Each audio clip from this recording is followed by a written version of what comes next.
उसने दोबारा उस कमरे की तलाशी ली। उसकी नज़र फिर से दीवार पर लगी उसी तस्वीर पर गई। वो एलिना की ही तस्वीर थी, जिसे शायद उसने खुद बनाया था। आरव ने गौर से तस्वीर को देखा।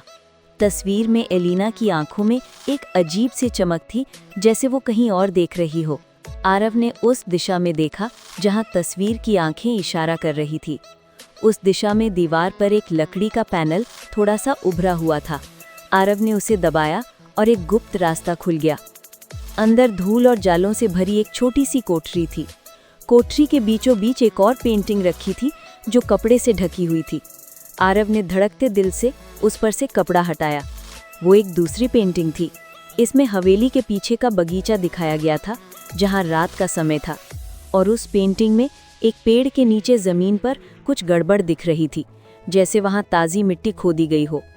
पेंटिंग के एक कोने में छोटे अक्षरों में लिखा था, यहीं दफन है मेरा सच और मैं भी। आरव सब कुछ समझ गया। एलिना ने उस क्रूर जमींदार से शादी करने के बजाय अपनी जान दे दी थी, या शायद उसे मारकर वहीं दफना दिया गया था। उसने मरने से पहले ये पेंटिंग बनाकर अपना राज इसमें छिपा दिया था। अगली सुबह आरव ने पुलिस को बुलाया। बगीचे में उसी जगह पर खुदाई की गई और कई सालों बाद वहां से एक कंकाल मिला।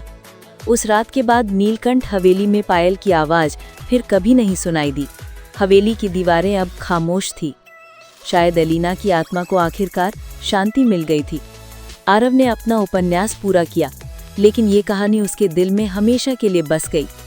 वो समझ गया था कि कुछ राज सिर्फ रात के अंधेरे में ही नहीं, बल्कि दीवारों और तस्वीरों में भी कैद रहते हैं।